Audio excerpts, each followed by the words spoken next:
Usually it starts about 1 o'clock in the afternoon. We have what we call a snow surface meeting where ski patrol, maintenance get together, lifts, turbo tubing people, ambassadors, and anybody that has to do with mountain operations. We get together up on the hill and go over what everybody's needs are for the day. We'll fill out a grooming report. From there, we go over and we put the grooming report out. We give one to ski patrol, we give one to the snow reporter.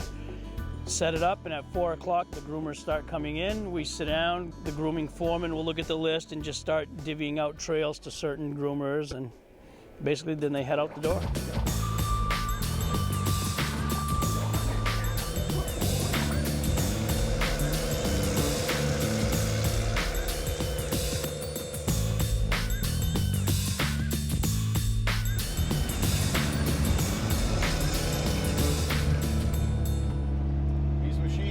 One spot, just turn right around, just like this, see?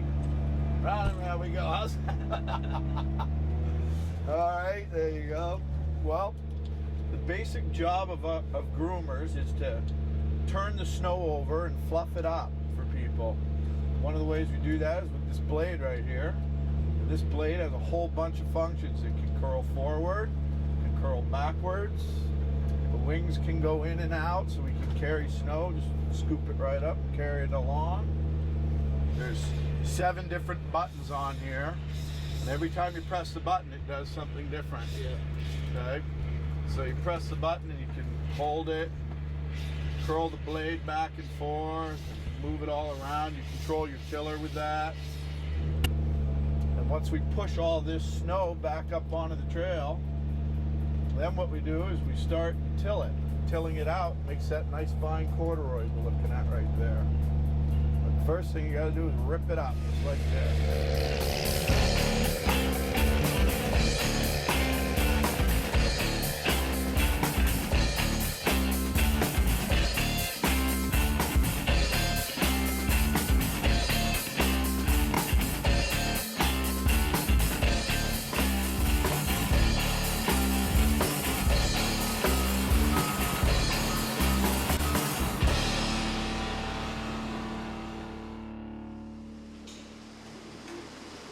Yeah, the operators will write up.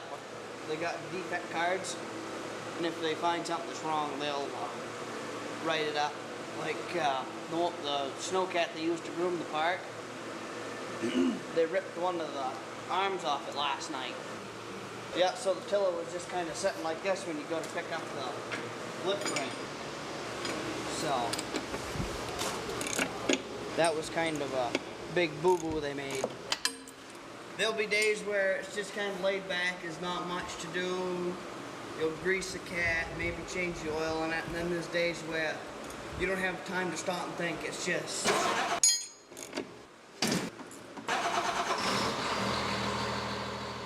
And these are heated wipers, they run right off the cooling system. Runs in these little metal tubes, and it keeps, the ice will build up right here. Hang like a big old snot down here. And these are all heated windshields, heated mirrors, heated side windows.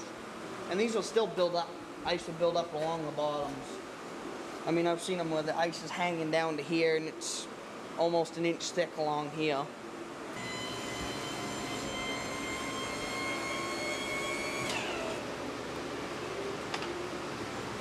You can climb it up here if you want. It's your motor, there's your fuel tank in front of it. This is your engine coolant fan. And this keeps all your hydraulic oil cooled down. And this is what they call a splitter box. It takes all your power from your motor and it divides it between these 2 hydraulic pumps here. And those are your dry pumps. Those are what drive your tracks. And that's your hydraulic tank. And then this is what drives your tiller, which is what makes your magnificent corduroy for everybody to ski. We have a bunch of trails that we normally do, no matter what. We do the Whiffle Tree area, normal trails for intermediate, beginners, and then we'll get into the double diamond trails with the witch cats. This is a winch cat. This cat has a giant cable on the back that allows us to do the really steep stuff. And this is how you control the pressure on that winch. So this little dial right here. I'll bring that winch right around for you here. Come right around my window here. That's my tower cable. There we are. That cable right there, we hook right into these steel girders that are buried in the side of the mountain. And that lowers this right down over the top of the steep pitches. Cool stuff. You can put a maximum of about 5,000 pounds onto that cable. Basically, it's a big I-beam in the ground with a big clevis on the end of it, and they'll take and unhook this from here and go hook up to the anchor points. It's so steep you can't have your tiller down and blade your trail and still climb it if you're not pulling yourself up over it. That's how steep they are.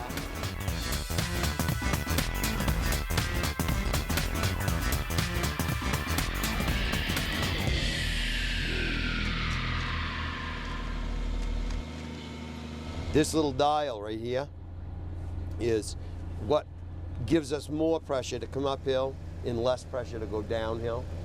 So once I've got the whole unit plugged in, that's all I do is use my little finger to dial pressure up and dial pressure down.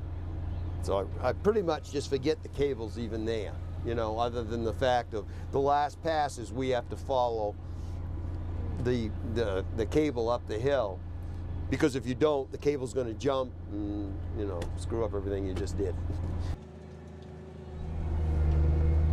If I was going to completely rebuild this trail and really, you know, get it shaped back the way it should and stuff, this trail should take me probably 4 hours. I've had it take as long as all night, and I've done it as quick as an hour and a half. So kind of depends on how much of a hurry we're in and how bad a shape the trail's in.